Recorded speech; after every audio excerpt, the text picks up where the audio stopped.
Anyway, if everybody's got a thread and bobbin, we're gonna tie this from start to finish, and I'll explain why I'm doing these particular things as we go. So you can just start your thread anywhere. The stopping point's going to be just over the barb or the hook.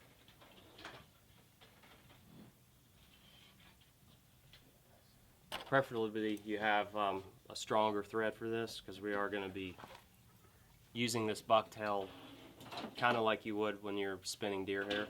And the more you work with bucktails and different, you'll notice that they all have their own unique hair, and you'll find certain hairs that you like better than others. Some hair will be shorter and crinklier, others will be longer and straighter, and like this one here is a lot of long straight hairs in it, which sometimes that's what you want for creating length, and that's what I'm going to do on this one. Basically, all you're going to do is you're going to cut about a pencil width of bucktail, and you grab it halfway, and then take your fingers like a scissor and just pull out the under guard hairs. A lot of those guard hairs have sharp fibers that'll cut your thread, believe it or not. And then I'll trim the butts even. And with this, once I get that done, I'm gonna place it right over top of the thread wraps. I'm gonna spin this thread up, and then I'm gonna make 2 loose wraps like that, and then I'm gonna pull straight down and spin it. And you can see that what happens is it gets wrapped through there, so you just take your scissors and help it around. The key with this is a little bit goes a long ways with most fly tying. You don't have to put a lot of hair. The more hair you put on this, the harder the fly is going to be to cast. And once you spin it, see how I'll pull real tight, and it spun that hair all the way around the shank. And then you take your scissors and just pull it around to where it gets all the way around the underside. On my designs, I usually have I have a problem with something like for bass, for example. There's a lure that's been out for a long time now that's called a zoom fluke, and there's other manufacturers out there that have their version of a fluke. Well, a smallmouth bass they just can't resist the action that creates in the water. I mean, it is a major trigger for a bass. And guiding all these years, when they're not eating on top, we've never had that action that you can get with a fluke or another lure that's called a Cinco. I mean, it's just got this movement without moving it, and once you do move it, it has a very unpredictable movement in the water, and so that was a problem. So I've set out to try to figure out and make a fly that's going to do that kind of deal, and there's been a lot of tires out there that's been trying to do that for a long time, and so that's kind of where my mind is when I start to try to make a fly. I'm like, what is a problem I have with the fish species I'm after, and what can I do to make it a little bit better, that kind of a deal. And then you're figuring out the materials, how they're going to act, doing certain things with them, and sometimes it'll take several attempts till you figure out the exact material that you need for a new fly. Now the flash, if everybody's gotten a little bit of it, has everybody gotten it? I'll take 3/4 of it, and you'll have this little end. I'll wrap it around the thread and pinch it and fold it over like this. See how it's folded? Then you're going to slide it onto the hook on your side of the hook, and when you wrap over like this, it'll bring it right on top. See how it's right on top now? Then you're going to wrap over top of that 2 or 3 turns.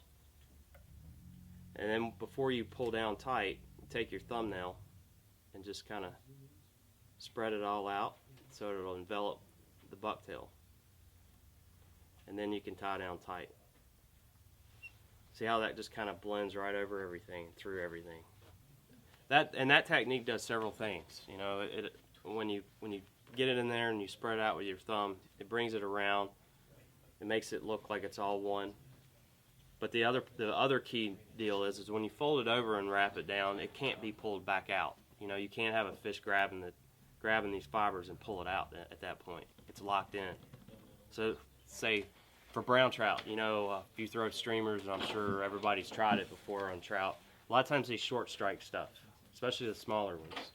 So, you know, having stuff that's locked in nicely, it keeps you from having to tie more flies, you know, getting them ripped off. So that's locked in. I can pull super tight, and I'll probably break the material before it'll ever pull out of the thread wraps. At this point, you're probably going to be pretty close to the point of the hook, maybe slightly shorter. That's not super important. You don't want to, the main thing is you don't want to move too far forward and start crowding when you get to the end of the first part of the fly. Because really, I mean, if you look at this fly, this is really just the back. You know, we got a lot going on right here. So the next step is you want to create your first part of movement. You know, the bucktail, this is a base. You know, we created a base to apply everything else. You know, so what we'll have from here on is we're going to create the movement. The way we create movement on the back end of this fly are these long saddle feathers. You know, and I choose this stuff, one, it's because of the movement it has in the water, but two, I mean, this is nature's armor. I mean, these birds grow these things and use them as protection, you know, in the elements.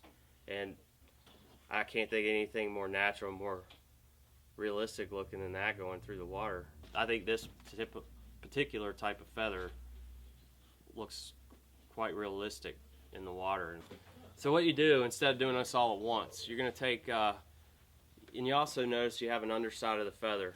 You have the back side of the feather. The back side's going to have more of the dome shape to it, and the underside's going to be more of that cup. You want the cup shape pointing down. So this is where you're going to get your length to the fly as well, and you're going to get that nice flow and, you know, bait fish swimming action. So you want to tie this down near the tips, right in front of your last wraps. So you tie it.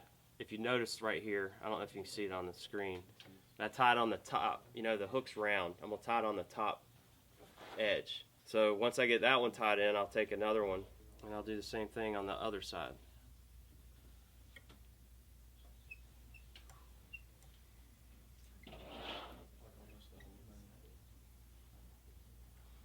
So basically what I'm going to do here is you got two feathers on top that are looking like this.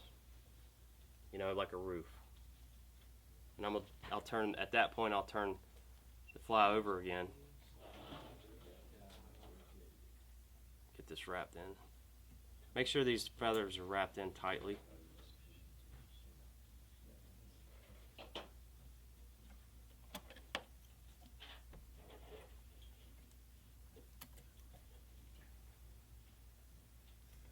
And you can get creative with the color combinations and stuff. I mean, the sky's the limit on colors. You know, you just have to figure out your body of water and the type of bait fish that are in it. So what you'll end up with are four. Sometimes they won't lay right. You might have to trim something. And you're tying all these directly on top of each other. You're not going to be moving your thread forward.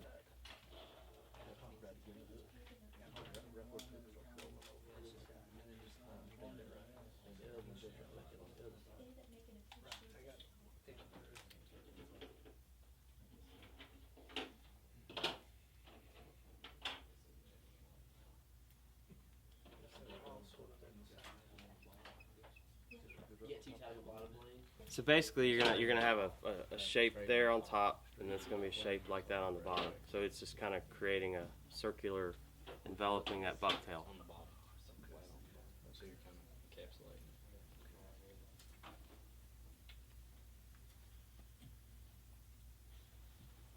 See how that just covers that bucktail, and having that bucktail in there is going to help keep these separated. It also keeps everything from fouling, and, you know, so it doesn't get wrapped around the hook in casting.